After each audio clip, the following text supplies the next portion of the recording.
Hello नमस्कार सुप्रभात दोस्तों, मैं सतीश पालपनी परिवार सिलेक्शन गुरुजी यूट्यूब चैनल पर आपका हार्दिक स्वागत अभिनंदन करते हैं।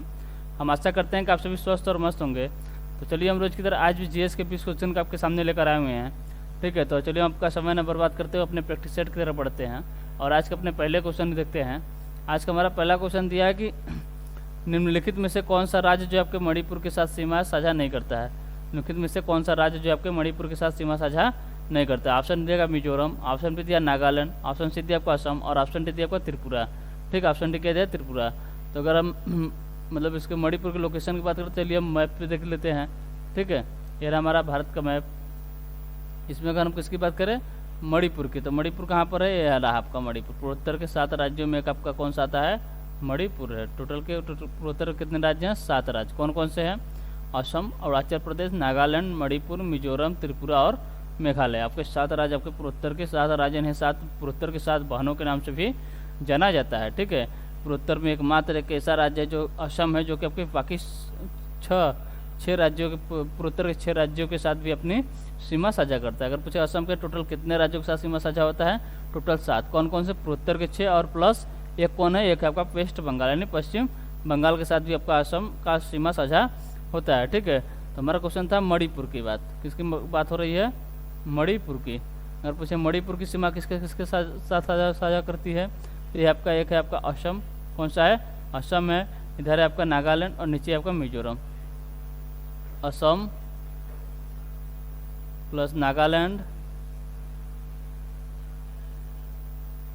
और इसके बाद कौन सा है आपका मिजोरम है, मिजोरम। ठीक है, ये आपके 3 राज्यों के साथ कौन, आपका मणिपुर, जो आपका मणिपुर राज्य जो है आपका पूर्वोत्तर का राज्य है, ये मणिपुर जो है आपके 3 राज्यों के साथ सीमा साझा करता है। कौन कौन से, असम, नागालैंड और मिजोरम। ठीक है, और हमारा ऑप्शन क्या दिया था, ऑप्शन दिया था आपका मिजोरम, नागालैंड, असम, त्रिपुरा। तो मिजोरम के साथ कर रही है, नागालैंड के साथ और असम के साथ, लेकिन त्रिपुरा के साथ हमारा जो है मणिपुर जो आपका सीमा साझा नहीं करता। यानी ऑप्शन डी हमारा जो है ये सही आंसर होता है। ठीक है, कौन सा, ऑप्शन डी, यानी मणिपुर के किसके साथ, त्रिपुरा के साथ। मतलब मणिपुर जो है त्रिपुरा के साथ सीमा साझा नहीं करता है। ठीक, चलिए अगला क्वेश्चन देखते हैं। अगला क्वेश्चन दिया, भारतीय संविधान का कौन सा अनुच्छेद राष्ट्रपति को सर्वोच्च न्यायालय से सलाह लेने के लिए अधिकृत करता है। राष्ट्रपति का भारतीय संविधान का कौन सा अनुच्छेद जो है आपको राष्ट्रपति को सर्वोच्च न्यायालय से सलाह लेने के लिए अधिकृत करता है। ऑप्शन ने दिया आपका अनुच्छेद 123, ऑप्शन बी दिया आपका अनुच्छेद 213, ऑप्शन सी दिया आपका अनुच्छेद 143 और ऑप्शन डी दिया आपका अनुच्छेद 72। ठीक है, तो अगर पूछे राष्ट्रपति को सर्वोच्च न्यायालय से सलाह लेने के लिए कौन सा अनुच्छेद मतलब अधिकृत करता है, ये करता है अनुच्छेद 143, यानी ऑप्शन सी हमारा जो है ये सही आंसर होता है। अगर अनुच्छेद 72 की बात करें यानी ऑप्शन डी की बात करें, तो अनुच्छेद 72 में आपके राष्ट्रपति की क्षमादान की शक्तियों के बारे में बताया गया है। और अनुच्छेद ऑप्शन ए की बात करें, अनुच्छेद 123, इसमें क्या है, राष्ट्रपति का अध्यादेश, राष्ट्रपति का अध्यादेश के बारे में इसमें बताया गया है। और राज्यपाल के अध्यादेश के बारे में ये बताया गया है अनुच्छेद 213 में। ठीक है, राज्यपाल का अध्यादेश। ठीक, चलिए अगला क्वेश्चन देखते हैं। अगला क्वेश्चन दिया, मैलिंग नेशनल पार्क कहाँ स्थित है। मैलिंग नेशनल पार्क कहाँ स्थित है। ऑप्शन ए दिया आपका आंध्र प्रदेश, ऑप्शन बी दिया आपका अरुणाचल प्रदेश, ऑप्शन सी दिया आपका असम और ऑप्शन डी दिया आपका छत्तीसगढ़। छत्तीसगढ़, तो अगर हम आंध्र प्रदेश की बात करें, आंध्र प्रदेश में स्थित कौन कौन से मतलब नेशनल पार्क हैं। ठीक है, नेशनल पार्क हैं यानी राष्ट्रीय उद्यान है। तो आपके आंध्र प्रदेश में बात करें तो एक है आपका पापीकोंडा नेशनल पार्क। ठीक, पापीकोंडा नेशनल पार्क। एक है आपका श्री वेंकटेश्वर, कौन सा है, श्री वेंकटेश्वर राष्ट्रीय उद्यान। ठीक है, कौन सा, पापीकोंडा और श्री वेंकटेश्वर राष्ट्रीय उद्यान। एक है आपका राजीव गांधी, कौन सा है, राजीव गांधी के नाम से कई मतलब पूछे जाते हैं, कई राज्यों में भी हैं। राजीव गांधी का नाम हो गया और संजय गांधी का, मतलब राजीव गांधी और संजय गांधी के नाम से कई राज्यों में आपके राष्ट्रीय उद्यान है।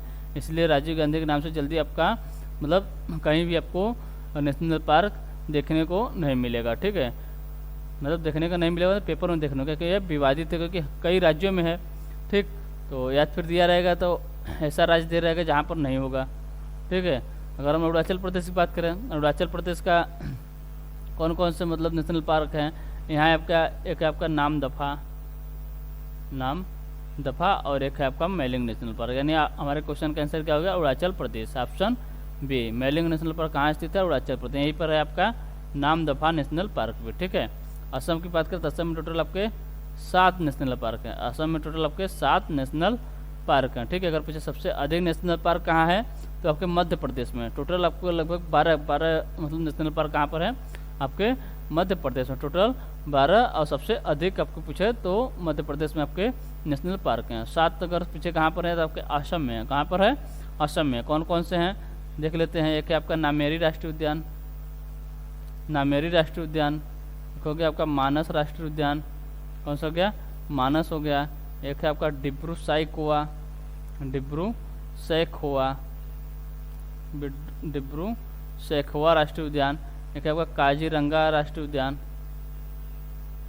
काजीरंगा जो कि एक सिंग वाले गंडे के लिए प्रसिद्ध है। ठीक है, काजीरंगा। एक है आपके ओरंग, ओरंग। अगर हम ओरंग की बात करें ना तो इसका भी आपका नाम है राजीव गांधी नेशनल पार्क। इसको भी क्वेश्चन में लिख दीजिए यहाँ पर भी, ये भी राजीव गांधी नेशनल पार्क नाम से जाना जाता है जो ओरंग है। कौन कौन से हो गए, नामेरी, मानस, डिब्रू सैखोवा, काजीरंगा, ओरंग। फिर आपके एक है आपका रायमोना, रायमोना। ठीक है, एक है आपका देहिंग पटकई, देहिंग, देहिंग पटकई, देहिंग पटकई राष्ट्रीय उद्यान। टोटल आपके 7 राष्ट्रीय उद्यान कहाँ पर हैं, असम में। नामेरी, मानस, डिब्रू सैखोवा, काजीरंगा, ओरंग, जिसे आपके राजीव गांधी के नाम से भी जानते हैं। ठीक है, एक है आपका रायमोना और देहिंग पटकई। टोटल आपके 7 राष्ट्रीय उद्यान कहाँ पर है, ये आपके असम में है। अगर हम छत्तीसगढ़ की बात करें, किसकी, छत्तीसगढ़ की बात करें, छत्तीसगढ़ में कुछ अगर से कौन सा राष्ट्रीय उद्यान स्थित है तो यहाँ पर है आपका इंद्रावती, इंद्रावती राष्ट्रीय उद्यान पूछे कहाँ पर है, आपके छत्तीसगढ़ में है। ठीक है, एक है आपके कांगेर घाटी, कांगेर घाटी, कांगेर घाटी राष्ट्रीय उद्यान कहाँ पर है, भी आपके छत्तीसगढ़ में है। एक है यहाँ पर आपका गुरु घासीदास, क्या है, गुरु घासीदास, गुरु घासीदास राष्ट्रीय उद्यान पूछे कहाँ पर है, ये भी आपके कहाँ पर है, छत्तीसगढ़ में। और गुरु घासीदास को ही क्या कहते हैं, संजय गांधी के नाम से जानते हैं, संजय गांधी राष्ट्रीय उद्यान। एक संजय गांधी राष्ट्रीय उद्यान आपके बिहार में भी है, इसीलिए बोल रहे हैं राजीव गांधी राष्ट्रीय उद्यान और संजय गांधी राष्ट्रीय उद्यान जल्दी पेपर में देखने को नहीं मिलते हैं, क्योंकि इनके नाम से कई राज्यों में आपके राष्ट्रीय उद्यान हैं। ठीक है, फिर से एक बार देख लेते हैं। आंध्र प्रदेश में पापीकोंडा, श्री वेंकटेश्वर और राजीव गांधी। अरुणाचल प्रदेश में नामदफा और मेलिंग नेशनल पार्क। असम में नामेरी, मानस, डिब्रू सैखोवा, काजीरंगा, ओरंग, रायमोना और देहिंग पटकई। छत्तीसगढ़ में इंद्रावती, कांगेर घाटी, गुरु घासी दास राष्ट्रीय उद्यान। ठीक है, चलिए अगला क्वेश्चन देख लेते हैं।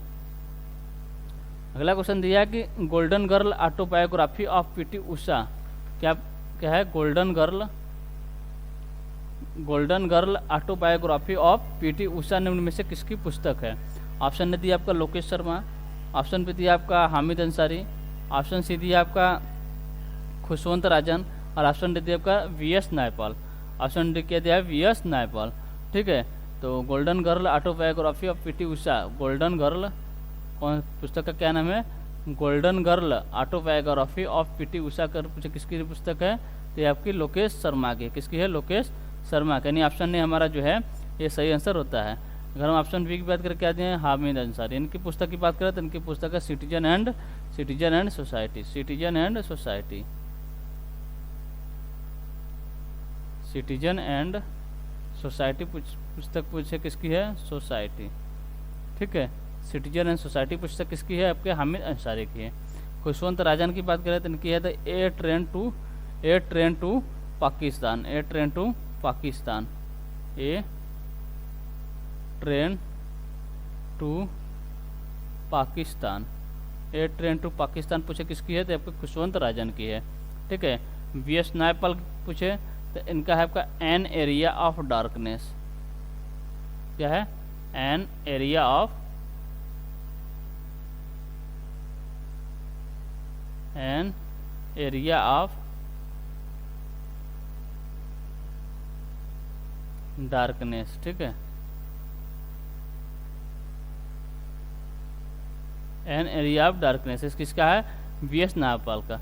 एन एरिया ऑफ डार्कनेस, इसी प्रकार एक है आपका N era of darkness, NERA, era of darkness, ठीक है। एक है आपका एन एरिया ऑफ डार्कनेस और एक है आपका एन इरा ऑफ डार्कनेस, ठीक है। अगर पूछे एन एरिया ऑफ डार्कनेस किसकी है तो आपका वी.एस. नायपाल की है, लेकिन पूछे एन इरा ऑफ डार्कनेस किसकी है तो ये आपके शशि थरूर की है। किसकी है? शशि थरूर की। शशि थरूर की पुस्तक कौन सी है? ये आपकी एन इरा ऑफ डार्कनेस। और पूछे वी.एस. नायपाल की कौन सी है तो उनका हो जाएगा एन एरिया ऑफ डार्कनेस, ठीक है। चलिए अगला क्वेश्चन देखते हैं। अगला क्वेश्चन दिया कि जलियांवाला बाग कांड कहाँ हुआ था? ऑप्शन ए दिया आपका कश्मीर, ऑप्शन बी दिया आपका दिल्ली, ऑप्शन सी दिया आपका केरल और ऑप्शन डी दिया आपका पंजाब। अगर पूछे हुआ कहाँ पर था, यानी मतलब या फिर कब हुआ था आपका 13 अप्रैल 1919 में। कौन पूछ लेता कौन सा दिन था तो बैसाखी के दिन हुआ था। कहाँ पर हुआ था? कहाँ पर हुआ था? पंजाब के अमृतसर में। कहाँ पर? पंजाब के अमृतसर में हुआ था, ठीक है। किस दिन? बैसाखी के दिन। रोलेट एक्ट का विरोध कर रही सभा पर किसने मतलब अंग्रेजों द्वारा गोलियां चला दी गई थी, ठीक है। किसके द्वारा? अंग्रेजों द्वारा गोलियां चला गई थी। क्या हो रहा था वहाँ पर? रोलेट एक्ट का विरोध करने के लिए एक सभा गठित की जा रही थी, ठीक। चलिए अगला क्वेश्चन देखते हैं। अगला क्वेश्चन दिया हमारे आंतों में पाया जाने वाला बैक्टीरिया कौन सा है जो हमें खाना पचाने में मदद करता है? हमारे आंतों में पाया जाने वाला बैक्टीरिया कौन सा है जो हमें खाना पचाने में मदद करता है? ऑप्शन दिया आपका स्टेफिलोकोकस ऑरियस और ऑप्शन डी दिया कैपेंड लोबैक्टर जेजनी, ऑप्शन सी दिया आपका लैक्टोबैसिलस और ऑप्शन डी दिया है इनमें से कोई नहीं, यानी नॉट, यानी नॉन ऑफ दिस, ठीक है। तो अगर पूछे कौन सा, क्या पूछा हमारे आंतों में पाया जाने वाला बैक्टीरिया कौन सा है जो हमें खाना पचाने में मदद करता है, तो आपका लैक्टोबैसिलस, इसका पूरा नाम पूछे तो लैक्टोबैसिलस एसिडोफिलस है। क्या है?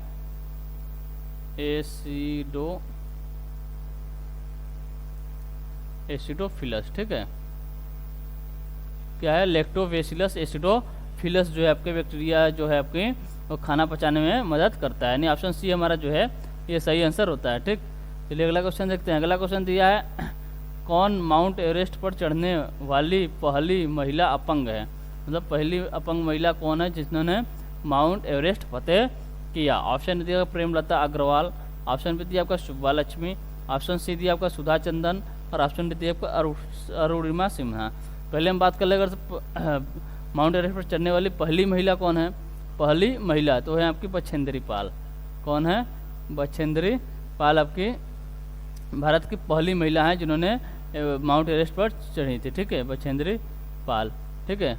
माउंट एवरेस्ट पर चढ़ने वाली अगर पहली महिला कौन है तो है आपकी बछेंद्री पाल। अगर पूछे कब चढ़ी थी, चढ़ी थी 1984 में। कहाँ की रहने वाली हैं? तब के उत्तराखंड की रहने वाली हैं। अगर पूछे माउंट एवरेस्ट पर चढ़ने वाली पहली भारतीय अपंग महिला कौन है, तो यहाँ आपके अरुणिमा सिन्हा है। कौन है? अरुणिमा सिन्हा है। अगर पूछे ये कहाँ की? आपके उत्तर प्रदेश के हैं। कहाँ के? उत्तर प्रदेश के। कब चढ़ी हैं? तो इन्होंने 2013 में माउंट एवरेस्ट को फतह किया। अगर पूछे माउंट एवरेस्ट की ऊंचाई कितनी है, तो ये आपका 8,848 मीटर, यानी 8,848 मीटर या 8,848.86 मीटर किसकी ऊंचाई है? ये आपके माउंट एवरेस्ट की ऊंचाई है, ठीक है। अगर पूछे पहली महिला अपंग चढ़ने वाली कौन है, तो अरुणिमा सिन्हा। पहली महिला चढ़ने वाली कौन है, तो बछेंद्री पाल। मतलब पहली भारतीय महिला को चढ़ने वाली कौन है, तो आपकी बछेंद्री पाल। कब चढ़ी थी? 1984 में। कहाँ की? उत्तराखंड की है, ठीक। चलिए अगला क्वेश्चन देखते हैं। अगला क्वेश्चन दिया निम्नलिखित में से किस कार्य के मूल्य को राष्ट्रीय आय की गणना में शामिल नहीं किया जाता है? निम्नलिखित में से किस कार्य के मूल्य को राष्ट्रीय आय की गणना में शामिल नहीं किया जाता? ऑप्शन दिया आपका एक फार्म में कार्य करना, ऑप्शन बी दिया आपका एक नए घर का निर्माण करना, ऑप्शन सी दिया बाजार में मछली बेचना और ऑप्शन दिया गृहिणी, यह है आपका गृहिणी का कार्य करना। तो किससे मतलब राष्ट्रीय आय की गणना में नहीं शामिल किया जाता है किसको? ये गृहिणी के कार्य को नहीं शामिल किया जाता। किसमें? राष्ट्रीय आय की गणना में आपके गृहिणी के कार्य को शामिल नहीं किया जाता, यानी ऑप्शन डी हमारा जो है ये सही आंसर होता है, ठीक है। अगला क्वेश्चन देखते हैं। अगला क्वेश्चन दिया आगा खां महल किस राज्य में स्थित है? आगा खां महल किस राज्य में स्थित है? ऑप्शन ए दिया आपका मध्य प्रदेश, ऑप्शन बी दिया आपका उत्तर प्रदेश, ऑप्शन सी दिया आपका केरल और ऑप्शन डी दिया आपका महाराष्ट्र। तो आगा खां महल की बात करें कहाँ स्थित है? आपके महाराष्ट्र में स्थित। कहाँ पर? महाराष्ट्र में स्थित है। यानी ऑप्शन टी हमारा जो है ये सही आंसर होता है। अगर पूछेगा आगा खां महल जो था किसने बनवाया था, तो 1882 में बनवाया गया था। किसके द्वारा बनवाया गया था, तो बनाया गया था सुल्तान मोहम्मद शाह आगा खां तृतीय के द्वारा। किसके द्वारा, सुल्तान, लंबा नाम है, सुल्तान मोहम्मद आगा खां तृतीय, आगा खां तृतीय के द्वारा बनवाया गया था। कब, 1882 में से बनवाया गया था। कब, 1882 में से बनवाया गया था। किसके द्वारा बनवाया गया था, मोहम्मद सुल्तान शाह आगा खां के द्वारा, मोहम्मद सुल्तान शाह आगा खां के द्वारा बनवाया गया था। कब, 1882 में। ठीक है, चलिए अगला क्वेश्चन देखते हैं। अगला क्वेश्चन दिया, भारतीय रिजर्व बैंक ने रुपये के प्रतीक को निम्नलिखित में से किस वर्ष अपनाया था। भारतीय रिजर्व बैंक ने रुपये के प्रतीक को निम्नलिखित में से किस वर्ष अपनाया था। ऑप्शन ए दिया आपका 2008, ऑप्शन बी दिया आपका 2012, ऑप्शन सी दिया आपका 2010 और ऑप्शन डी दिया आपका 2011।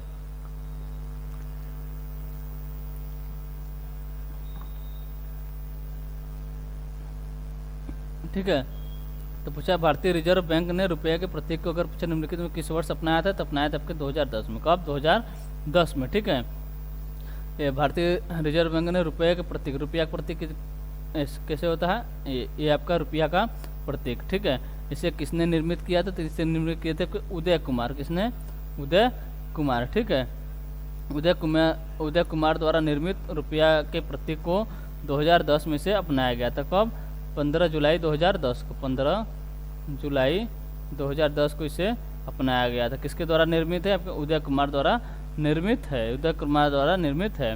ये मतलब ये जो रुपया का प्रतीक है, इसको लेने के लिए भारत सरकार ने एक मतलब ये क्या कहते हैं, एक प्रतियोगिता का आयोजन किया था। भारत सरकार ने एक प्रतियोगिता का आयोजन किया था। कब किया था, 15 जुलाई 2015 में इसका आयोजन किया था, जिसमें आपके लगभग 3000 मतलब इसका प्रतीक को लेकर मतलब एक आयोजन किया गया था, जिसमें लगभग 3000 प्लस प्रतियोगियों ने भाग लिया था। 3000 प्लस प्रतियोगियों ने भाग लिया था। ठीक है, इसी के तहत एक बैठक बनाई गई थी। कौन सी बैठक थी, यूनियन कैबिनेट बैठक के तहत फाइनली रूप से उदय कुमार के प्रतीक को क्या हुआ, रुपया का प्रतीक दिया गया। यानी आप किसके, उदय कुमार द्वारा निर्मित जो प्रतीक था उसे फाइनली रूप से जबकि रुपया का प्रतीक बनाया गया। कब, 15 जुलाई 2015 को। यानी ऑप्शन सी हमारा जो है सही आंसर होता है। 15 जुलाई 2010 सॉरी 15 जुलाई 2010। ठीक है, 15 जुलाई 2010 था, सॉरी 15 जुलाई 2010 को, 15 जुलाई 2010 को। यानी ऑप्शन सी हमारा जो है सही आंसर होता है। ठीक है, चलिए अगला क्वेश्चन देखते हैं। अगला क्वेश्चन दिया, वायु की अपर्याप्त मात्रा में जीवाश्म ईंधनों के दहन के फलस्वरूप कौन सी गैस निर्मित होती है। वायु के अपर्याप्त मात्रा में, जहाँ वायु कम मात्रा में हो, अपर्याप्त मात्रा में जीवाश्म ईंधनों के दहन के फलस्वरूप कौन सी गैस उत्पन्न होती है। ऑप्शन ए दिया आपका ब्यूटेन। ऑप्शन ए क्या दिया है, ब्यूटेन। ब्यूटेन का सूत्र, रासायनिक सूत्र क्या था, C4H10। ठीक है, और मीथेन की बात करें, ऑप्शन बी दिया आपका मीथेन। इसका सूत्र क्या होता है, CH4 ये मीथेन का सूत्र है। कार्बन डाइऑक्साइड की बात करती है आपका CO2।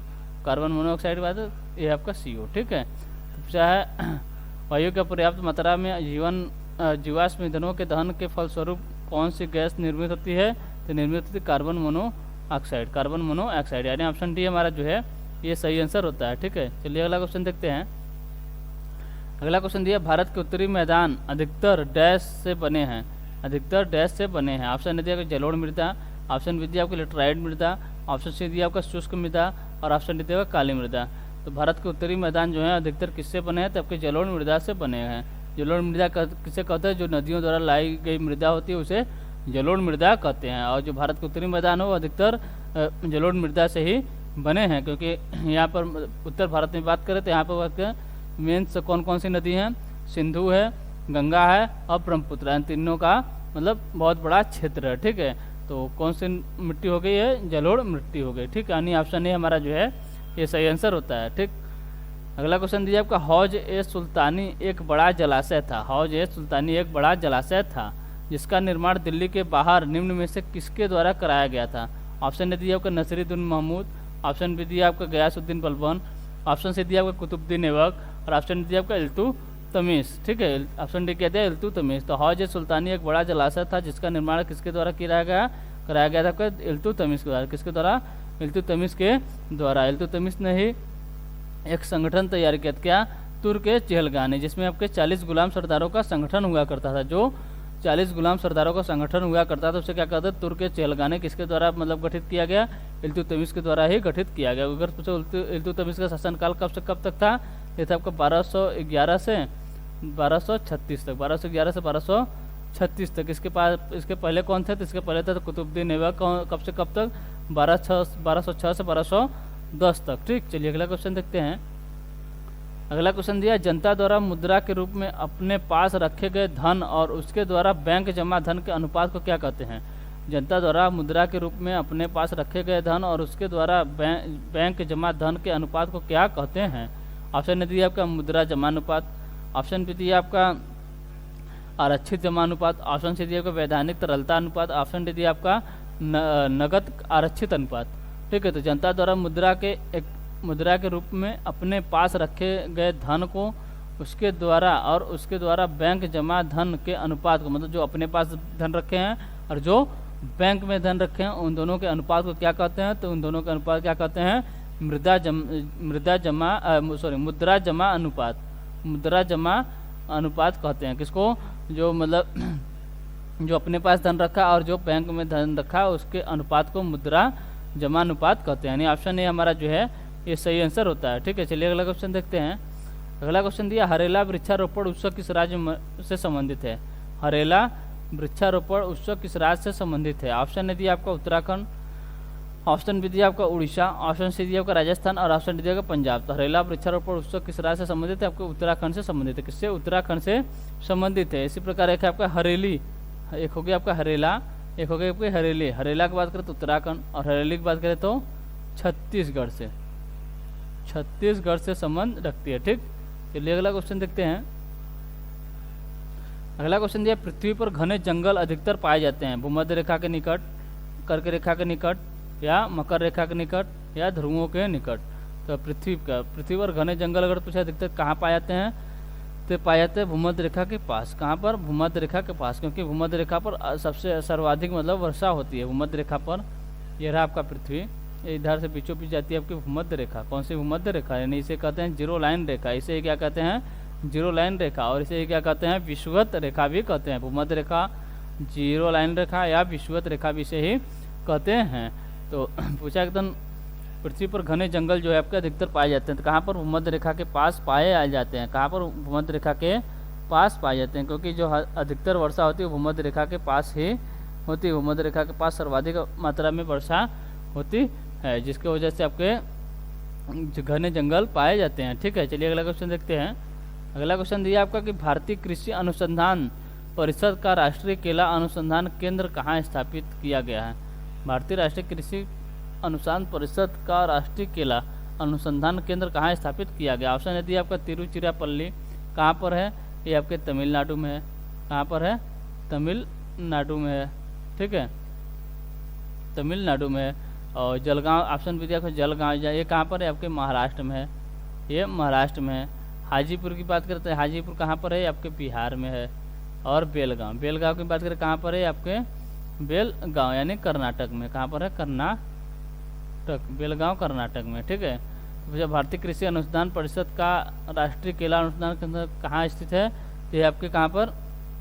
तिरुचिरापल्ली, तमिलनाडु में। यानी ऑप्शन ए हमारा जो है ये सही आंसर होता है। ऑप्शन ए हमारा जो है ये सही आंसर होता है, क्योंकि ये कहाँ पर है? आपके तिरुचिरापल्ली कहाँ पर है? तमिलनाडु में स्थित है। कहाँ पर? तमिलनाडु में स्थित है। ठीक है, अगर पूछे भारतीय जो आपका कौन सा है? तिरुचिरापल्ली जो आपका क्या है? अनुसंधान परिषद का राष्ट्रीय केला अनुसंधान केंद्र।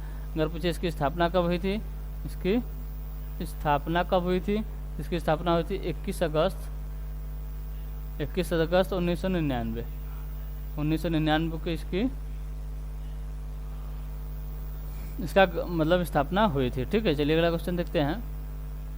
अगला क्वेश्चन दिया आपका बृहदेश्वर मंदिर बृहदेश्वर है। यहाँ पर बृहदेश्वर नहीं, बृहदेश्वर क्या है? बृहदेश्वर, ठीक है। बृहदेश्वर मंदिर किस राज्य में, बृहदेश्वर मंदिर किस राज्य में स्थित है जिसमें चोल वास्तुकला है, जिसे सम्राट राजा द्वारा बनवाया गया था, मतलब किसके द्वारा बनवाया गया था, किस राज्य में बनवा किससे गया था, एक थे आपके चोल साम्राज्य के सम्राट कौन थे, राजा द्वारा बनवाया गया था, मतलब पूछा किस राज्य में है। बृहदेश्वर मंदिर जो है आपका है किस राज्य में, केरल, कर्नाटक, आंध्र प्रदेश या तमिलनाडु में। तो है कहाँ पर, बृहदेश्वर मंदिर आपके तमिलनाडु में है। कहाँ पर है, तमिलनाडु में। यानी ऑप्शन डी हमारा जो है ये सही आंसर होता है। अगर पूछे इसका गठन मतलब इसे स्थापित कब किया गया था, तो लगभग 1300 से 1010 ईस्वी के बीच इसे चोल शासक प्रथम राजराज ने मतलब बनवाया था, ठीक। चलिए अगला क्वेश्चन देखते हैं।